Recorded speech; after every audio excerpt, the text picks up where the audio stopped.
Tapta Kanchana Gourangi Vikabhanusate Pranamami Haripriye Vanchakapurvishcha Nasindu Varita Patitanam Namo Namaha Shri Krishna Chaitanya Prabhu Nityananda Shri Advaita Radha Srivasadi Gaura Bhaktivinoda Hare Krishna, Krishna Krishna, Hare Hare, Hare Rama.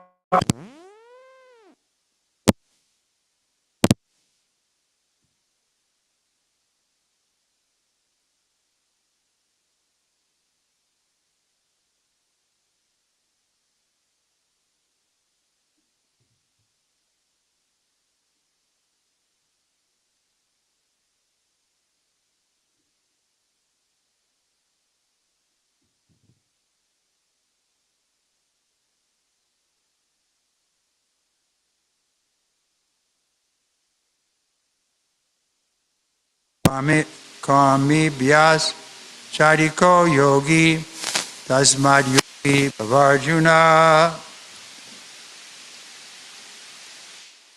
Translation: a yogi is greater than the aesthetic, greater than the empirist, and greater than the fruitive worker. Therefore, O Arjuna, in all circumstances, be a yogi. Report. When we speak of yoga, we refer to linking our consciousness with the Supreme Absolute Truth. Such a process is named differently by various practitioners in terms of the particular method adopted. When the linking process is predominantly in fruitive activities, it is called karma yoga. When it is predominantly empirical, it is called jnana yoga. And when it is predominantly in devotional service with the Supreme Lord, it is called bhakti yoga. Bhakti yoga, or Krishna consciousness, is the ultimate perfection of all yogas. As will be explained in the next verse, the Lord has confirmed herein the superiority of yoga, but he has not mentioned that it is better than bhakti yoga. Bhakti yoga is full spiritual knowledge, and therefore nothing can excel it. Asceticism without self-knowledge is imperfect. Empiric knowledge without surrender to the Supreme Lord is also imperfect. And fruitive work without Krishna consciousness is a waste of time. Therefore, the most highly praised form of yoga performance mentioned here is bhakti yoga, and this will be more clearly explained in the next verse. So let's go to the next verse, and here Srila Prabhupada explains it. Actually, Krishna explains it, and then Srila Prabhupada gives purport. Text 47, Yogi namapi sarvesam madkatana tanatmana shadavan bhajate yomam samme yukta tamo mataha. Translation: and of all the yogis, the one with great faith who always abides in me, thinks of me within himself, and renders transit the loving service to me. He is the most intimately united with me in yoga and is the highest of all. That is my opinion. So here Krishna is giving his opinion. He's not forcing us. He's just telling, this is my opinion. You decide. You want to be a jnana yoga or a karma yoga? He's not going to interfere with your free will. But he's clearly saying, my opinion is bhakti yoga is the best. Why is that? Because the Lord is controlled by love.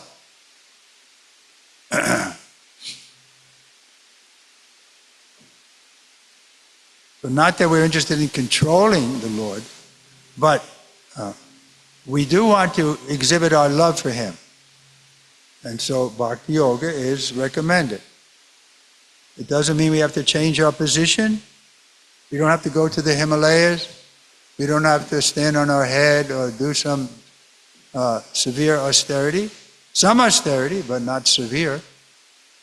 So that austerity gradually becomes joyfully performed. It's like we say, no illicit sex. So illicit sex is prominent in this material world. But we see that has a beginning and an end. It doesn't last. Sweet 16 and bitter 60s. So why are we going to invest in something that is temporary, but we're eternal, then we're going to run into suffering again. So why take a path that's going to lead to suffering? Dukkalayam, material world means suffering. But if we come to Bhakti Yoga, then even in this life, we can avoid the suffering. That's explained in the 14th chapter, where Krishna says in text 20 that the yogi, the Bhakti yogi, or the one who is in devotional service, he can enjoy nectar even in this life. I think I'll read that verse. We'll come back to this.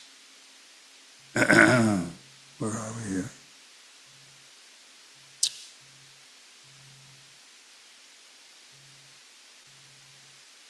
One second.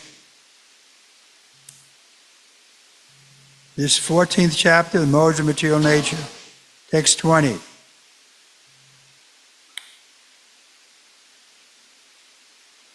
I'll just read that. No, I can read both. Guna etan atitya trin dehi deha samudvavan janma mritu jara dukaya vimukta miyatam ashnute. Translation. Krishna speaking, he says, when the embodied being is able to transcend these three modes associated with the material body, he can become free from birth, death, old age, and their distresses, and can enjoy nectar even in this life. Never mind, you have to die before you can enjoy it. And then the last verse in the chapter, or the second to last verse, text 26. What does Krishna say there? He said, Bhakti mama vijananti. I think it is that, right? No, mam chayo vabhicharena bhakti yogena sevate sagunan samiti chaitan brahmabhuyaya kalpate. And what is the translation? One who engages in full devotional service, unfailing in all circumstances, at once transcends the modes of material nature, and thus comes to the level of Brahman.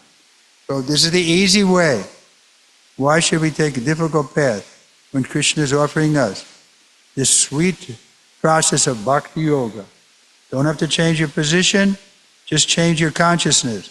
Instead of always putting yourself in the center, agree to put Krishna in the center.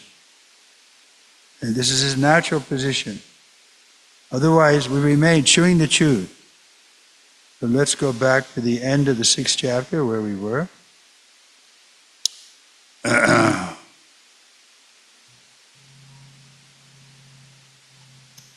There Krishna says, of all the yogis, the best is the Bhakti Yoga. Did we read the purport?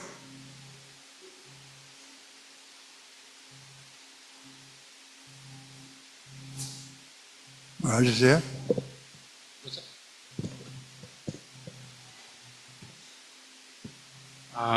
Purport. When we speak of yoga, we refer to linking up our consciousness with the Supreme. This is a translation of 47. Oh no. I'll go to that one. Yeah. And of all yogis, he who always abides in me with great faith, worshiping me in transcendental loving service, is most intimately united with me in yoga and is the highest of all. That is my opinion. It doesn't say that? No. Okay, so anyway, that was where I spoke. Krishna said, that's my opinion. He doesn't force us. Okay, purport. Purport. The word bhajate is significant here. Bhajate has its root in the verb budge, which is used when there is need of service. The English word worship cannot be used in the same sense as bhaja. Worship means to adore or to show respect and honor to the worthy one, but service with love and faith is especially meant for the Supreme Personality of Godhead. One can avoid worshiping a respectable man or a demigod and may be called discourteous, but one cannot avoid serving the Supreme Lord without being thoroughly condemned. Every living entity is part and parcel of the Supreme Personality of Godhead, and thus every living entity is intended to serve the Supreme Lord by his own constitution. Failing to do this, he falls down. Okay. I'll speak soon. But because it's our natural constitutional position, if we don't act in that position, then we're serving Maya. And therefore, we suffer, because Maya is a very cruel master. She's never satisfied. It's like lust, it's described, right? Burns like fire, but never satisfied. So we should give up the service of Maya. We can't stop serving. Either we're dependent on Maya or we're dependent on Krishna. So Maya is a very cruel mistress. She's never satisfied, burns like fire. So why not, instead of serving Maya, serve Krishna? But we've been serving Maya since time immemorial, so it's not so easy to give up that habit. It's like the tail of a puppy dog. You straighten it out, again it becomes crooked. So we have to be careful not to go back to our old way of thinking. And if we do, then again, we suffer. Go ahead. The Bhagavatam 11.5.3 confirms this as follows. Ya esham parusham shakshad atma pracharam ishvaram navajanti avajananti stanad vrisyata patani adaha. Translation, go ahead.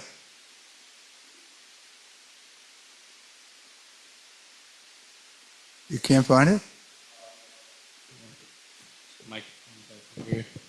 Okay. Anyone who does not render service and neglects his duty unto the primeval Lord, who is the source of all living entities, will certainly fall down from his constitutional position. So read it once more.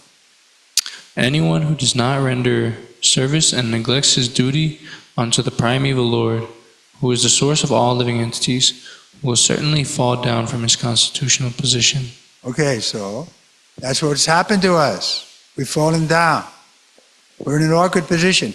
But the problem is, because of false ego, we don't admit that. We can't admit it, that I'm in an awkward position. No, we think, oh, I'm fine. I have money in the bank. I have a good wife. I have a nice house. I have good children.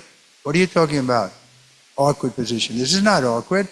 I'm very well placed in society. And so this may be for others, but I'm happy in my position now.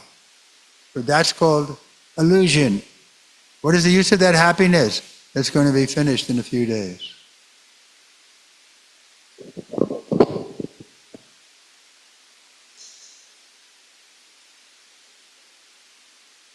Okay. So in this verse, the next word. In this verse, also the word bhajanti is used. Therefore, bhajanti is applicable to the Supreme Lord only, whereas the word worship can be applied to demigods or to any other common living entity. The word avajananti, used in this verse of Srimad Bhagavatam, is also found in the Bhagavad Gita. Avajananti mam mudha. Only the fools and rascals deride the Supreme Personality of Godhead, Lord Krishna. Such fools take it upon themselves to write commentaries on the Bhagavad Gita without an attitude of service to the Lord. Consequently, they cannot properly distinguish between the word bhajanti and the word worship. So this we see, I was telling you, I'm sure you've heard me say it, that Prabhupada was annoyed with these people. They come to Bhagavad Gita and they twist Krishna's word. He said, why don't they write their own book? Why are they taking Bhagavad Gita and twisting Krishna's word? So Krishna's word is very clear. Manmana bhava, mad bhakto, sarvadama prityaja. Very, very clear. But some people make a profit out of twisting and putting themselves in the center. They're the same disease. So we have to be careful that we don't hear from them. Lord Chaitanya was strict about that. Don't hear from the impersonalists. One devotee of his did that, and he became very angry. He told the other devotees, tell him I don't want to see him again. Because he used to come to Lord Chaitanya. Then he would go to the impersonal. So, yeah, maybe Maharaj can remind me, but or somebody, who was his name? What was his name? Maybe, that's right, huh? Mukundadat.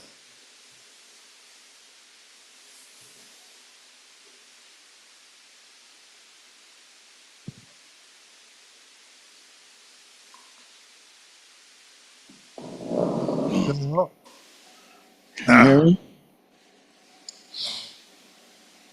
Can you hear me? Okay. Please, Maharaj. Okay, thank you. I wanted to continue where you left off a minute ago.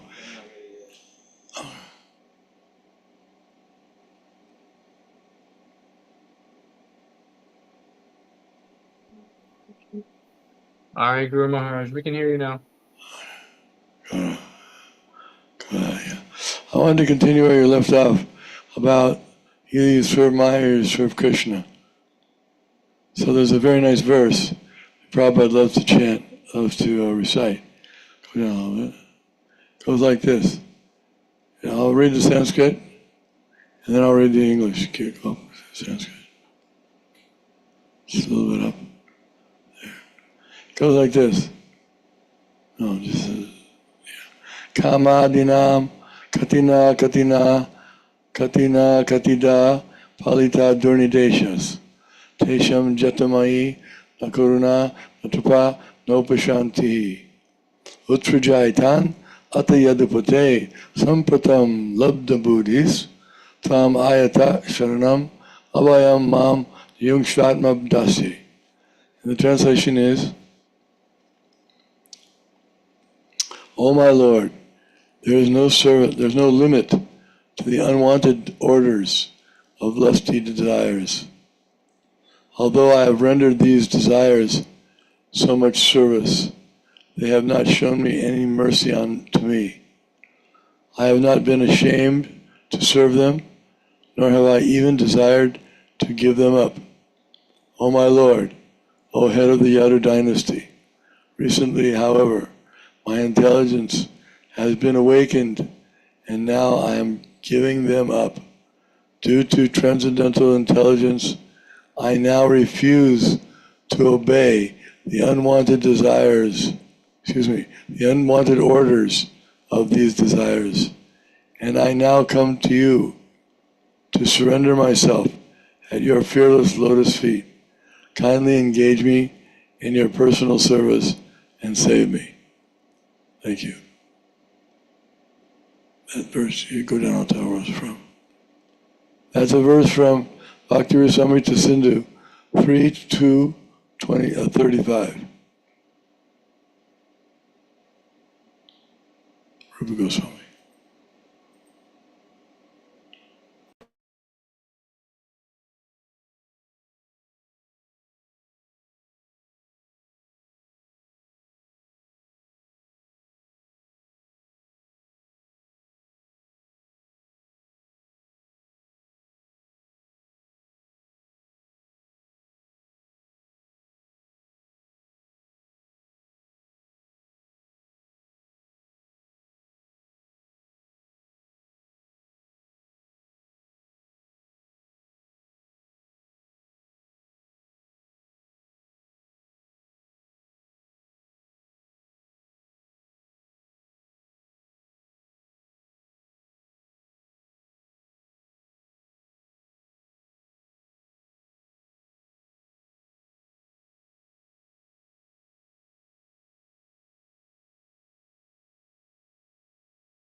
Karma Yogi, Jnana Yogi, or Dhyana Yogi, Raja Yogi, Hatha Yogi, etc.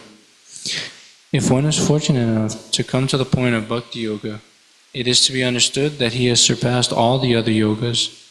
Therefore, to become Krishna conscious is the highest stage of yoga, just as, when we speak of Himalayan, we refer to the world's highest mountains, of which the highest peak, Mount Everest, is considered to be the culmination. Okay, so Prabhupada's not being sectarian here. We don't minimize the other yogas, they can help you on the path, but unless you come to the point of Bhakti Yoga, you're still going to be lacking. So Bhakti Yoga is a natural. Every living entity is by constitution a servant of the Lord. And once we get back to that point of our natural position, we can be happy. Otherwise, well, there's always going to be something lacking in the other kind of yogas. We're not going to feel full satisfaction. But we're hankering for full satisfaction. It's certainly not available in the material world.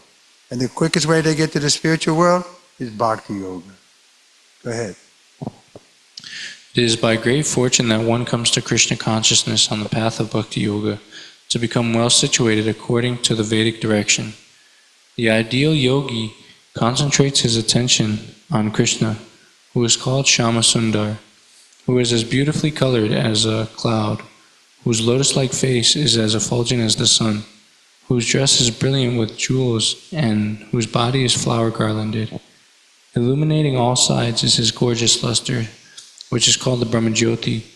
He incarnates in different forms such as Rama, Nrsimha, Varaha, and Krishna, the Supreme Personality of Godhead. And he descends like a human being, as the son of Mother Yashoda, and he is known as Krishna, Govinda, and Vasudeva. He is the perfect child, husband, friend, and master, and he is full with all opulences and transcendental qualities. If one remains fully conscious of these features of the Lord, he is called the highest yogi. Okay, so again, nobody else is talking about their relationship with Krishna. Like the yogis, they meditate on the Paramatma, but what's their relationship with him? But in Bhakti Yoga, we have full information of the different rasas we can have with Krishna, the exchanges of love. The variety is the spice of life. But in these other processes, there's no variety. You become one with God, or you don't know what to do in the spiritual world. What's going on in the spiritual world? You ask the Christian and the Muslim, or even the yogis, when you reach your goal, what is your activities? They don't know. They may say, no, there's no activities. You become one. But that's foolish. Variety and activity is the spice of life. It's the best thing. We have different activities. So why would spiritual life be lacking in variety or lacking in activities? The soul by nature is active. If we're not acting for the pleasure of the Lord, then we're doing some welfare work or we're doing some nonsense. We can't stop acting. That's a fact. The soul by constitution is active. So, but they don't know what activities to do. What do you perform? What is God doing? They don't know. So we're very fortunate. We've connected with this Bhakti Yoga through the transparent via media of A.C. Bhaktivedanta Swami Srila Prabhupada, who's giving us the information that we need in order to go back home, back to Godhead. Go ahead. Any comments, Maharaj?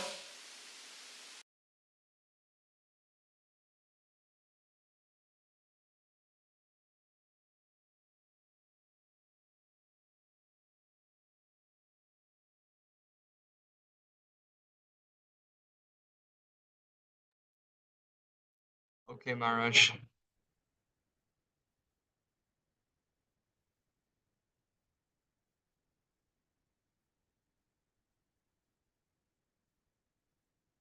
One second. I'm gonna come up.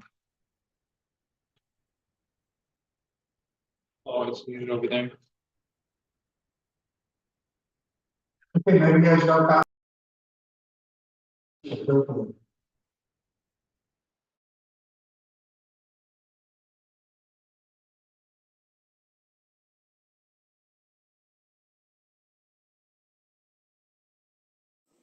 Okay, hello? You hear? Okay? Hearing? Are they hearing?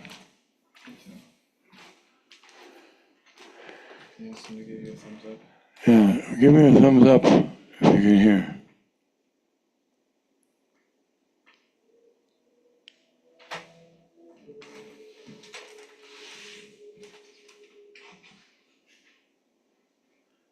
Can you hear me? Okay, so the comment I wanted to make is that yoga means bhakti yoga. All the other yogas, like when it's called karma yoga, that means it's got karma with a little coating of bhakti. And or it might have jnana yoga, it's jnana, speculation, with a little coating of bhakti. But if it's pure, then we get rid of all the karma and the gyan, and the desire for anything other than pure devotional service. The desire for mystic yoga power is not pure. The desire for becoming one with the Supreme is not pure. So that has to be taken away. That type of covering has to be removed. And then one has to go down to the real bhakti, which is the real yoga. Thank you.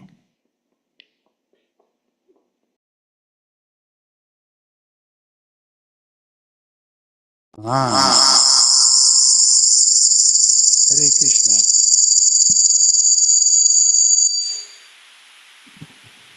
Hare Krishna, Hare Krishna. This stage of highest perfection yoga can be attained only by bhakti yoga, as confirmed in the Vedic literature. Yasa deva para bhaktir yata deva pata guru tasyaite tatatya yartha prakashante mahatmanaha.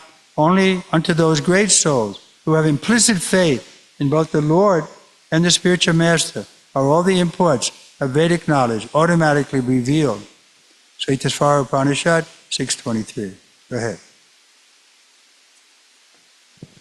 Bhaktir asya bhajanam tadihamutro padi nairasyen namushmin manakalpanam etad eva naishkarmyam.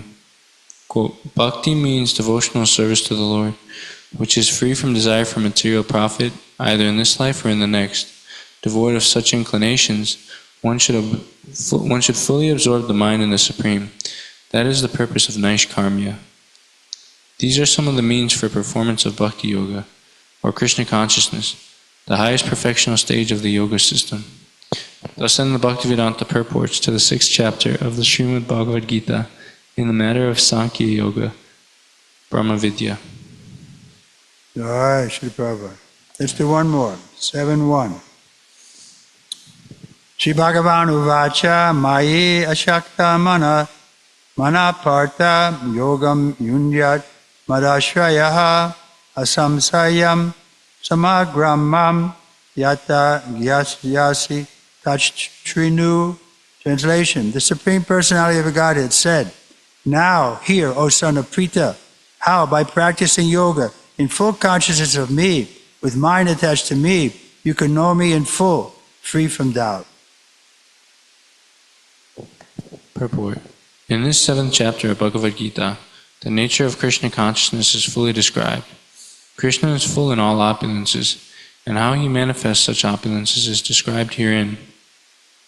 Also, 4 kinds of fortunate people who become attached to Krishna, and 4 kinds of unfortunate people who never take to Krishna are described in this chapter.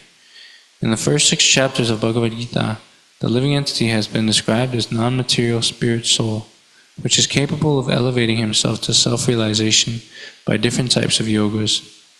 At the end of the 6th chapter, it has been clearly stated that the steady concentration of the mind upon Krishna, or in other words, Krishna consciousness, is the highest form of all yoga.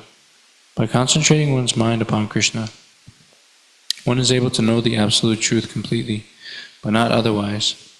Impersonal Brahma Jyoti, or localized Paramatma realization, is not perfect knowledge of the absolute truth, because it is partial. Full and scientific knowledge is Krishna, and everything is revealed to that to the person in Krishna consciousness. In complete Krishna consciousness, one knows that Krishna is ultimate knowledge beyond any doubts. Different types of yoga are only stepping stones on the path of Krishna consciousness. One who takes directly to Krishna consciousness automatically knows about Brahman Jyoti and Paramatma in full. By practice of Krishna consciousness yoga, one can know everything in full, namely the absolute truth, the living entities, the material nature, and their manifestations with paraphernalia. Okay, so there's an important point that God is not one. He also has the material energies under him. The living entities are under him. The different expansions are there of the same category, like Rama and Nrsimha. So these things are needed. We need to know these things and how they work. What does the Prabhupada say? Their nature and manifestations with paraphernalia. We should learn. Well, who is God? What does he do? What does he look like? Who are his friends? People don't have any of this information. Therefore, they become either sentimental or fanatical. This is the sad truth. Religion has turned people off. I know I personally was turned off by religion. I thought it was fanatical. And it is for the most part. But here, with Prabhupada and his Bhagavad Gita and Srimad Bhagavatam, he's giving us perfect knowledge. Not only what he looks like, what he does, what his activities are, everything is there. So that we can develop love. Otherwise, it's just some sentiment. Oh yes, I love Jesus, but you don't know who Jesus is. Or Allah Akbar, God is great. But how is he great? Oh no, we don't talk about that. Why not? That's the spiritual discussions are required. How Krishna is great. How he's lifting Govardhan Hill with one finger of his left hand. How he's killing the Putana witch. These things we should know. It's not mythology. It's Krishna's historical pastimes that took place on this planet. And we can visit the places where the pastimes took place. Come to Vrindavan and see where Krishna killed the Keshi demon, etc., etc. Go ahead. One should therefore begin yoga practice as directed in the last verse of the 6th chapter. Concentration of the mind upon Krishna, the Supreme, is made possible by prescribed devotional service in 9 different forms, of which Shravanam is the first and most important. The Lord therefore says to Arjuna, Tat Shrinu, or hear from me. No one can be a greater authority than Krishna, and therefore by hearing from him one receives the greatest opportunity for progress in Krishna consciousness. One has therefore to learn from Krishna directly, or from a pure devotee of Krishna. Come on, you can't read. Or from a pure devotee of Krishna, and not from a non-devotee upstart, puffed up with academic education. Okay, so there's an important point. Beginning, just like with the kirtan. First we should hear. We should hear. Then we repeat. Shravanam kirtanam. We hear who is leading, what his tune is, and then we try to follow. It's not very difficult, you just have to follow. But we don't like to follow. We want to be the leader. Therefore, more people don't become devotees. Because the process means you have to follow. You have to hear and follow. Well, why should I follow? I'm okay. I have all these good qualities. And so we miss the greatest opportunity. It's the greatest opportunity. Everything is favorable. We have the human form of life. The pure devotee is there. His books are there. Everything is favorable. We just have to take it. When I was first coming to Krishna consciousness, I got a realization like that. I saw in a dream that Krishna consciousness was like a big, delicious sandwich right in front of me. And all I had to do is bite into it. So the same way, everything is favorable, everything is sweet, bhakti yoga, everything. But we don't take the bite. We expect that just by speculation we're going to understand. No, we have to take it. Open the bottle of honey. We have to taste it. We can't just be idle and expect to, Krishna is going to reveal everything to us. No, we have to want it. And to want him means we have to give up serving Maya. No more illicit sex, intoxication, gambling. These things have to be given up. But we say, oh, well, I can do it. No, you have to give it up. Prabhupada didn't compromise. He never compromised on these 4 principles in 16 rounds. Every letter he wrote was like that. Go ahead. In the Srimad Bhagavatam, this process of understanding Krishna, the Supreme Personality of Godhead, the Absolute Truth, is described in the second chapter of the first canto as follows. Shrinvatam Swakatam Krishna Punya Shravana Kirtana Hridyantasto Yabhadrani Vidpunoti Suhrit Satam Nashta Prayeshu Bhadreshu Nityam Bhagavata Sevaya Bhagavati Uttama Shloke Bhaktir Bhavati Naishtiki Tadarajastamo Bhava Kamalobhadayaschaye Cheta etarana vidhang stitang satve prasidati evam prasana manaso bhagavad bhakti yogata bhagavad tattva vijnanam mukta sangasya jayate vidyate hridaya grantish chidyante sarva sangshayaha shayante chasya karmani drishta Evatmanishware. To hear about Krishna from the Vedic literature or to hear from him directly through the Bhagavad Gita is itself righteous activity. And for one who hears about Krishna, Lord Krishna, who is dwelling in everyone's heart, acts as a best well-wishing friend and purifies the devotees who are constantly engaged in hearing of him. In this way, a devotee naturally develops his dormant transcendental knowledge. As he hears more about Krishna from the Bhagavatam and from the devotees, he becomes fixed in devotional service of the Lord. By development of devotional service, one becomes freed from the modes of passion and ignorance, and thus material lust and avarice are diminished. When these impurities are wiped away, the candidate remains steady in his position of pure goodness, becomes enlivened by devotional service, and understands the science of God perfectly. Thus, Bhakti Yoga severs the hard knot of material affection and enables ones to come at once to the stage of asamsayam samagram, understanding the Supreme Absolute Truth, Personality of Godhead. Bhagavatam 1:2, 17-21. Therefore, only by hearing from Krishna or from his devotee in Krishna consciousness can one understand the science of Krishna. Okay, any questions? The hard knot of material affection can be severed. Otherwise, it's very difficult to get free from this hard knot of family affection. It's very difficult. They don't know how they can do it. How can I? No, you can do it by putting Krishna in the center of your family. Otherwise, we give the example, a family comes together, there's something like you're on a highway, you're driving and you stop at a rest stop. And you go in and have a meal there. And you may be sitting next to somebody who's also eating. And you're talking, friendly, everything. But then you get in the car and you go your way, he goes his way, you never see again. So the same way with family. We think it's so important, family. I remember my sister was like that. Family is the most important thing. She was tracing out the history of our family. Family? What is it? Here today and gone tomorrow. Where's my family now? Prabhupada wrote a poem like that, right? When he was in Vrindavan, how he had, maybe Maharaj knows that poem. I'm not very familiar with it. What is it? To the effect that, that where is my family now? My loved ones that I cared so much for. But they're gone, scattered like in the wind. So this is the reality. Therefore, we don't be attached to anything in the material world.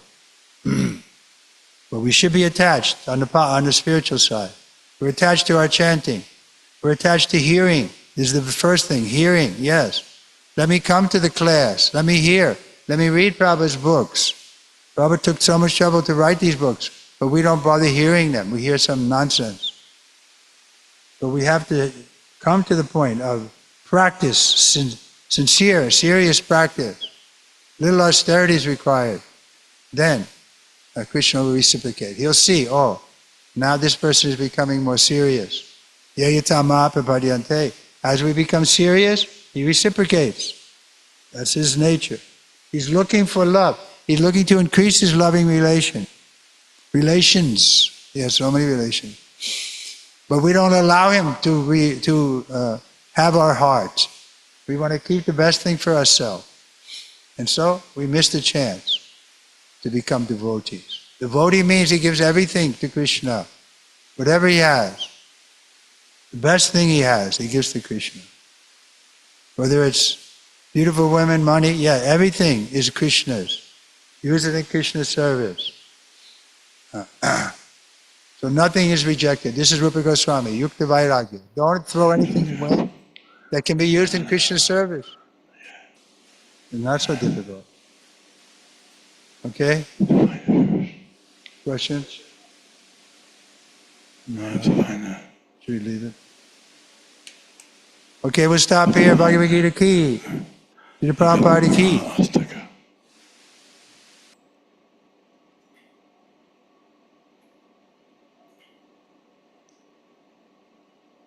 Are you there? Go back. It was there. Where is that?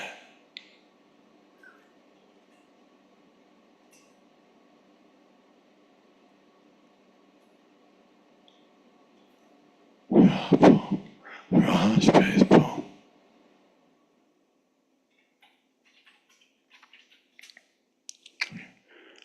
I'll read it. I'll read it. All right.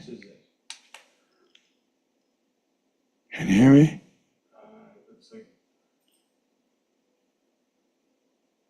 Yes, Maharaj. They ended the class in the temple room, but the other devotees are online still. Well,